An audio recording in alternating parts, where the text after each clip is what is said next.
There's a way into Jim Thorpe that most people never take, and it tells a completely different story of this town. Most people visit Jim Thorpe by car, but today we're hiking it. And along the way, we're finding pieces of history that most people never see. Alright guys, so welcome back. So I'm just going to give you guys a quick rundown. I don't typically do a video on this town because I see it so often. So Kirk picked me up. We're off on an adventure. We're actually going to be in downtown Jim Thorpe, but we're going to take you guys the best way I know how to get there, best way Kirk knows how to get here. Maybe it's a local secret, maybe you guys know. Maybe we're going to hold off on the local secret on where I would normally park to go to Jim Thorpe. But we'll give you a little bit of history, a little bit of a history lesson on the way down. So right here, this was actually at one time a loading station for the trains for the Switchback Railroad. And the Switchback, as you guys saw right before my intro, those block roads, that is part of the Switchback. So this is all ruins from that. We're going to continue on past this building and we're going to get back on the Switchback Trail. It's going to take us down into Jim Thorpe. Today's adventure brings us to the historic town of Jim Thorpe, but we're not doing this the typical way. Instead of driving straight into town, we're starting just outside of it and hiking our way in along a section of the Switchback Trail. Joined today by my friend and fellow creator, the Keystone Explorer. Together, we're setting out to experience Jim Thorpe a little differently. Not just as tourists, but by following a path that leads us through pieces of its past. So instead of walking the road or the highway and risking getting run over, we're going to take the walk down here. We're actually going to follow a section of the old Switchback Railroad, and that'll take us into an area where we'll come out just behind what some people consider or call the castle section of Jim Thorpe, or behind the Opera House, which most people know. It's made right on the main street. So this is where we are so far, and we're enjoying the beautiful cascades of the creek right here. And we're happy to have you along with us. So I've already been down in this little culvert. Kirk wants to go down and check it out.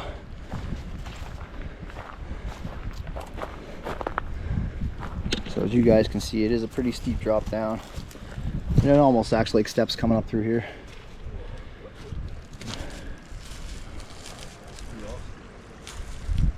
It is pretty awesome, isn't it?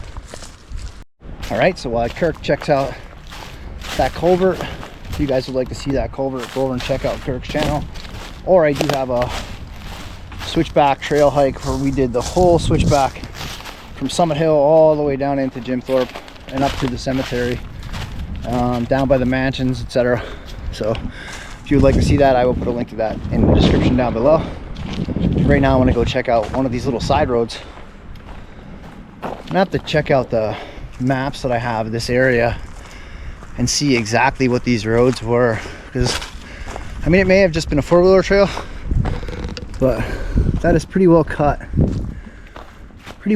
into the bank here. So you can see off to our right, there's like borrow pits back there, and then all the way up. So somebody did try to maintain a grade right here at some point, and then obviously borrow pits off to our left as well. So now it will be to our right as you hike back, and you can get a peek of the culvert that Kirk is currently in right there, right through the trees, right along the Switchback Trail.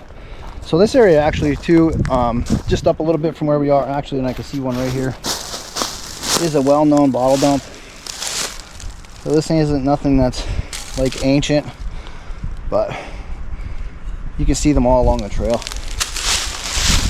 So again, this was an area known as a bottle dump, and then the area up ahead of us as we head south into Jim Thorpe. Oh yeah, south. As we head east into Jim Thorpe. So we'll continue on, see how Kirk is doing, and then we'll head back down our trail and get ourselves into Jim Thorpe, show you guys the sights. If you'd like, you can fast forward through the video and get down into town. It will take us a little bit to get down there. I like to stop on this. I think it's an area that Kirk isn't really familiar with, so we'll show some of their things. And here's some scrap metal. I kind of remember showing this in a video. So this may have been from a cart of some kind. There's a latch right there, so maybe that was off of one of the carts that came down to Switchback. How we doing, Kirk? Oh, you're already up. All right, he's already out. He's already out. I got sidetracked, so we'll meet back up with Kirk and we'll continue on. As we make our way toward town, it doesn't take long before the trail starts revealing its character. This isn't just a walk in the woods. There's history tucked into just about every turn. Stone culverts, old remnants of infrastructure that have somehow stood the test of time. As we continue on, we start coming across things you wouldn't See some expect bottles to find poking out out. of the ground.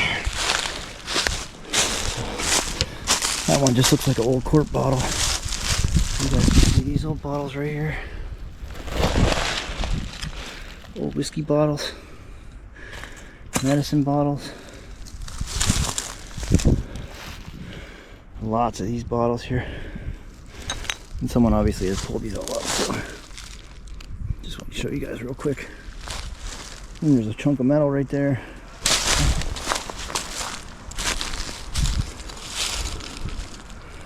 There you go, B&S Pasteurizing Company, Mauch, PA, an old milk bottle.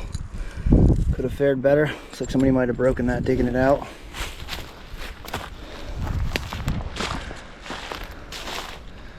More milk bottle tops.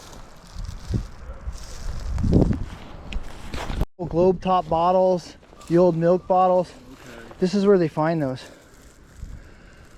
So that one over there is definitely fresh. Yeah, there's a pitchfork still over there. Yeah, somebody spent some time in these. So here's an old whiskey bottle right here, perfect example. I don't believe it's a globe top, it looks like maybe a twist on, so not super old. Old Pepsi bottle. I think it's an old Pepsi bottle. So see how it's warped? Yeah. That could be for many things, but this is a relatively new bottle. And these are like treasure hunters coming back here. Yep, pretty much. Well, they had a nice dig here. They were into some stuff. Wait, there's more. I guess it's just ceramic, right? Where is that? That might even be plastic. Right. Is that, I guess what this must be, but it's like fossilized. It could be. It could be. I mean, that could be glass that was in a fire pit, Right. or a glass that was in somebody's coal pit for whatever reason. So this, you can actually see there's a label on it. Prostola, I can't read it. Prostula, I don't know, Prostilla. But yeah, you'll see these all over the place. But what they're looking for is the old globe top bottles. Okay. This is a lot of newer stuff. And by newer, I mean it's still old by standards, by today's standards. This is still considered quite old, but They don't, obviously the kid, this tin or whatever just gets left behind, nobody cares. yeah, they don't usually take anything if it's usable or sellable most of the time. So like this is kind of cool. The bottle's deformed, Right, like this one here too. but this says you can actually read what this one says. So on the glass it says liquid stove polish, manufactured by J.L. Prescott Company in New York. So even though it's distorted, you can still actually make out what the bottle itself is. And that may be another one. Actually, that might be a kind of a cool little thing to put up on a shelf. This one you might actually be able to read too. This one had some kind of label on it. Let's see where the label was. But I would guess that some of the balls that are distorted like that were probably thrown in with ash from a fire or coal fire. Metal over there. Yeah, so all these plots here, 9 times out of 10 you'll see the big hole, Right. and you'll see whatever cast-offs they didn't want. But this is this whole big area here, and it continues on. Big dump, yeah, back in the dump. Yep, big dump, big bottle dump, big dump for everything pretty much. Everything else obviously that was biodegradable is gone. So you would get your ash, you would get bottles, garbage, trash, common household stuff. It would all come here. Now if you want the real old stuff, you find yourself the old Sanborn maps and you look for a privy. So this actually has part of a cap on it. So you obviously can't open it, but I thought that was pretty cool. But you can actually find the old Sanborn maps. And then when you see where the houses were, directly behind the house, a few feet, you'll see a privy. Privy was the outhouse. Right. So that's where most people threw their trash. So bottle collectors now will look at those old maps, go into a town like Summit Hill, which is local, or Jim Thorpe, and go up behind those houses and dig up the old privies. There's obviously nothing else in there that, you know, was there years ago. That may have deterred you to dig that out, but so you can actually dig those out now and find those old bottles. That's pretty interesting. I never knew. So as you guys can see, we are up behind Jim Thorpe, the old church right there, just at the end of town as you would come in from Mauch Chunk Lake. And we are continuing to head down the Switchback Trail into Jim Thorpe. So we're gonna come. Yeah, the ghost tours that come up through here. Yep. So along this path here, you'll actually see some of those bricks along, like as you're just walking along. I'm gonna have to 30 minutes. 30 minutes for my video. You know the other thing I noticed? So a lot of people call that building right there to the left the castle, which is pretty cool. But there's a private residence there now, so we'll get a look at the front of it. This is the view from behind up on the top of the Switchback Trail. And you can see the squirrels are really active today roaming around down there. Down there. And there's a, oh wow, I don't know what that is. Culvert or something. Okay, so, oh no, that's an opening of some kind. We're seeing something down there too. Oh man. And now it starts where you want to go climbing around, and that's I got going through my head. I want to go down and see what that is. What's the story with that old looking castle there? I really don't know. No. I believe that it was owned by a doctor at some point, but again, I can't say for sure. I don't really know the history behind that house. It looks still pretty cool though. It is really cool. It looks just like a castle. Yep, like a little castle. And it looks like the home next to it looks like they maybe tried to make it look kind of like a fairy tale house. Oh yeah. I think originally there were plans to build into that, but I'm not sure if that was the case or if that was just kind of the rumor. So that is again all private property, so please avoid that and be respectful of the owner. Before long, we approach a road just behind the historic Mauch Chunk Opera House. A reminder that we're right on the edge of something much bigger. But even here, the trail still holds on to its past. In several sections, bricks begin to appear beneath our feet, embedded right into the trail itself. And it makes you wonder, was this once part of an old carriage road, or did these bricks serve some other purpose entirely? Whatever the reason, it's just another reminder that this isn't just a hike into Jim Thorpe. It's a walk through layers of history. So this is a posted area, but I just want to share. There's some beautiful stacked stone down there, and I kind of have a pretty good idea of who did that. And Devin, if you're watching and that's one of your works, kudos, brother. Give me a shout down in the comments. Let me know if that was yours. So we are high above Jim Thorpe. You can see the courthouse. We can see the backside of the mansions. We can actually see the road that goes up behind the mansions. We can see the station. We can see the St. John's Episcopal Church. The Mansion House Hill goes up and toward toward Lehighton.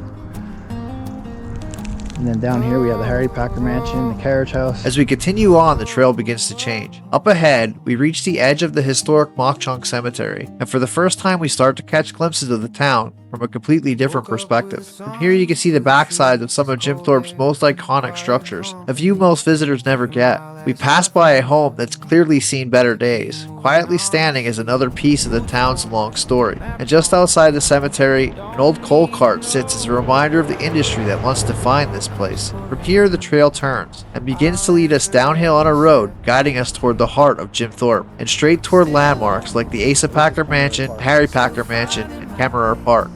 And just like that, we find ourselves passing beneath the towering Harry Packer Mansion. Perched high above the town, it's hard to miss. Bold, dramatic, and completely different from anything else around it. The mansion was actually a gift from Asa Packer to his son Harry Packer, a symbol of wealth and legacy that still stands strong today. And interestingly enough, many years later, this mansion would go on to inspire the design of the Haunted Mansion at Disney theme parks. After coming in through the woods, following the trail, the remnants, and the quiet pieces of history, this feels like a shift. The industrial past, the wealth and ambition that helped shape Jim Thorpe into what it is today. Just a short walk from there, we arrive at the home of the man who started it all, the Asa Packer Mansion. Built in the late 1800s, this mansion stands as a testament to the success of Asa Packer, a man whose influence helped shape not just this town, but much of the region, from railroads to coal to the very foundation of what was once known as Mauch Chunk. His legacy is everywhere here, and after hiking our way in, following the same landscape that fueled that industry, standing here now, it all starts to connect. After spending the morning in the woods, this almost feels like stepping into another world. So here's the courthouse, obviously built in 1893, has that amazing clock tower up above it.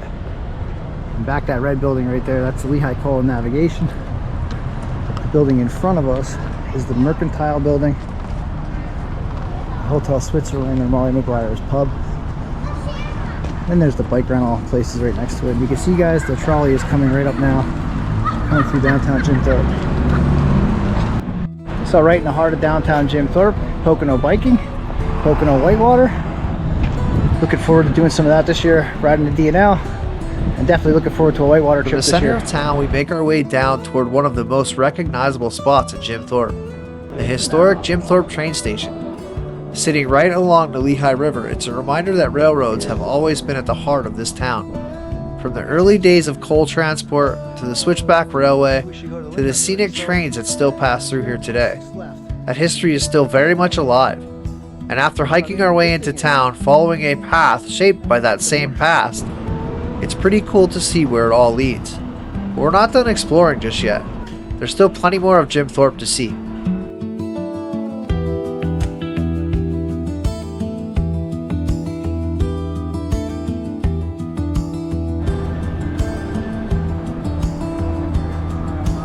So the inn over there is supposed to be haunted, Kirk. Oh yeah? Yeah. So there's Antonio's up here that has really good food too. That's another good place.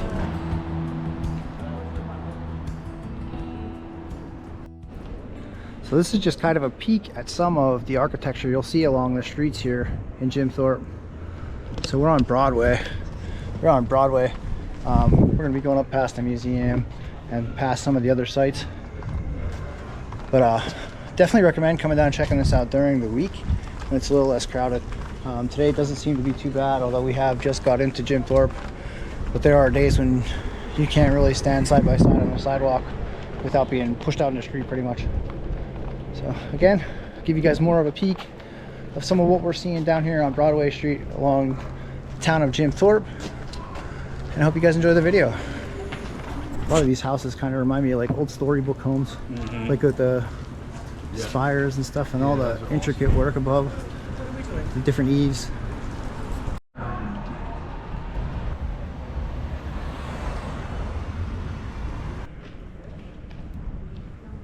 So we got the Mauch Chunk Opera House, the Dolan House, bed and breakfast. Now we're gonna head down Ray Street, historic Ray Street. Check out some of the shops. There's one favorite shop I have down here, pickle shop. I will definitely be pointing that out, and you guys may want to check that out as well. There we turn left and make our way onto Ray Street, and just like that, we're right in the heart of it all. Lined with historic buildings, shops, and local businesses, this is where the town really comes alive. Sometimes I hike for miles just to find walls that look like that in the middle of the woods. All you gotta do is come down and roam down Ray Street here in Jim Thorpe. So I don't remember ever noticing this, and obviously it's been here for a long time. It looks like they're doing some work to it, what may have been a carriage house or something at one point. So here we are on Ray Street once again. I tried to get a quick clip before, and then the fire alarm went off. Ray Street is very historic. It's one of the main historic districts in Jim Thorpe, and has quite a few different eateries, little shops, and then the Country Cottage pickle shop up here. I believe it's called the Country Cottage. I always call it the pickle shop, and the pickles are absolutely fantastic. And then there's the St. John's Church, which I believe has like 13 Tiffany windows, and quite a pretty cool story behind that, as well as Mary Packer Cummings donated the elevator If you know anything about the elevator, you'll know that she was the first one to ride in it, and unfortunately, it was her last ride. Streets like this have been at the center of life here for well over a century, back when this town was still known as Mauch Chunk, and coal was driving everything around it. Continuing along Ray Street, we pass by what is now known as the Episcopal Parish of St. Mark and St. John. Originally separate congregations, the two were eventually combined, bringing their histories together into one. The church you see here today, St. Mark's, was completed in 1869 during the height of the town's prosperity when it was still known as Mauch Chunk. Designed by the renowned architect Richard Upjohn, it is considered one of his final works, and a striking example of Gothic revival architecture. And what really stands out, this wasn't just funded by anyone. The congregation included several millionaires whose fortunes were built on coal and railroads, the same industries we've been following all along this hike. From the stonework to the stained glass, every detail reflects the wealth and craftsmanship of that era. So here is the side portion of the Lehigh Coal and Navigation Building. What a beautiful display of architecture, of industrial architecture. Just incredible. These buildings have been standing for this long. I believe this one has been converted to luxury apartments. So we are unfortunately unable to get in there. And the building behind me, missed. Highly recommend you guys stop in there and grab a bite to eat.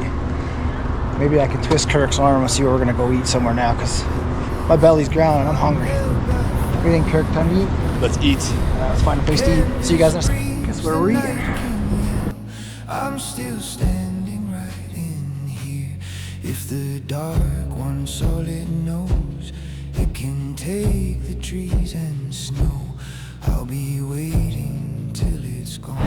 Alright, so now that the tank is full, you guys stop in at Molly McGuire's. I highly recommend you check out the Molly McGuire burger with fries. Absolutely delicious. Absolutely great service in there as well. So we're going to continue on our journey here through Jim Thorpe.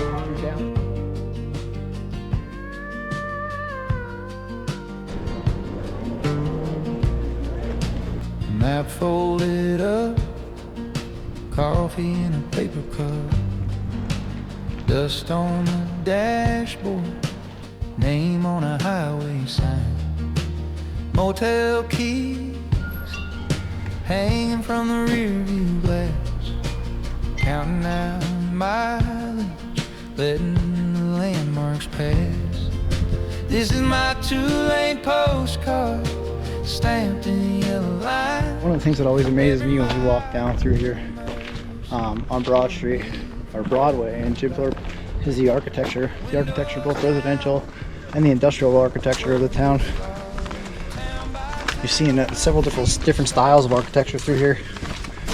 So it's always like kind of neat to see those mixes and how they blend the old with the modern. Continuing through town, we make our way to one of the more imposing landmarks in Jim Thorpe, the historic Old Jail Museum. Once known as the Mauch Chunk Jail, built in the 1800s, this place holds a much darker chapter of the town's history. At a time when coal ruled the region, tensions between mine owners and workers were hot. This jail would become closely tied to that struggle. It's most famously connected to the story of the Molly McGuires, a group of Irish coal miners accused of violence and rebellion. Several of them were held and executed here, leaving behind stories that still linger to this day. Some even say not all of those stories ever left this place. This is the Mauch Chunk prison, Carbon County prison. Very famous for the Molly McGuire executions that happened down here. I actually believe one of those dates has just passed. March 28th, I believe there was a hanging down here of one of the alleged Molly McGuires right here in this prison. And then there's a sign over here that shows you a little bit more about the June executions, and I'll read that sign. Another beautiful church down here in Jim Thorpe.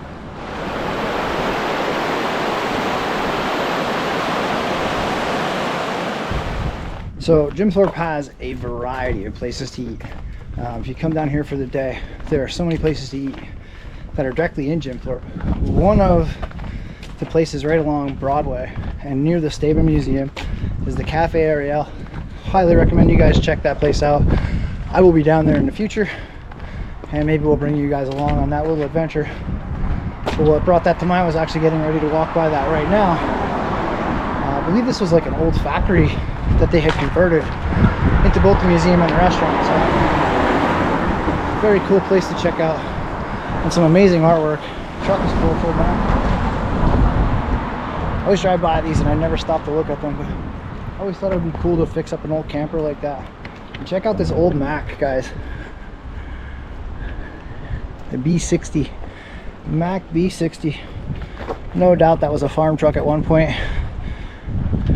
And the sign on that door says Crowbar Trucking. I love it. Love it. After exploring the streets of Jim Thorpe, we make our way back to where it all began, the Switchback Trail. Leaving behind the crowds, the shops, and the busy streets, and stepping back into the quiet of the trail. It's hard not to think about everything we saw along the way. From the hidden remnants in the woods, to the wealth and ambition behind places like the Asa Packer Mansion and the Harry Packer Mansion, to the stories of community, industry, and even conflict that shaped this town, all of it connected. Sometimes the best way to experience a place like Jim Thorpe isn't just by visiting it, but by following the path that built it. Alright guys, so that's gonna about do it for this trip. Thank you guys again for joining Kirk and I on what I'm gonna call probably Expedition Jim Thorpe, even though I'm here on a regular basis. So let's quick ask Kirk if he's got any feedback on the trail or the town or some of the history maybe. What do you think, Kirk? I think it's a great trip, and if you are looking to go to visit Jim Thorpe and you want to hike it in, definitely check out the Flagstaff stop, park there. A little hike brings you right into Jim Thorpe. Hidden gem, check it out. It'll definitely save you some time and some money if you're parking down in there in town. Quite a bit of money actually. Yeah, well, Yeah. So we'll call that a pro tip from Kirk, the Keystone Explorer. If you guys haven't had a chance to yet, get over, hit that subscribe button, ring that notification bell, and make sure you stick around. Kirk's got a lot of great things coming. He's a great guy to hang out with. He's got some really awesome videos. Loves to take that pup out for a walk.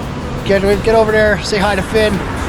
What's the other pup's name? I forget. Chewy. Chewy. Finn and Chewy. I should know that. So, guys, get a chance, go over and check out Kirk. Thank you guys as always for coming along with us today. And if you can't get out on your own, feel free to come along with us. We'd love to have you. So we'll see you guys in the next video. Thanks again, and have a great day. have a great day. So I very briefly mentioned the shops along Ray Street. Ray Street's a very... Yeah, then that happens.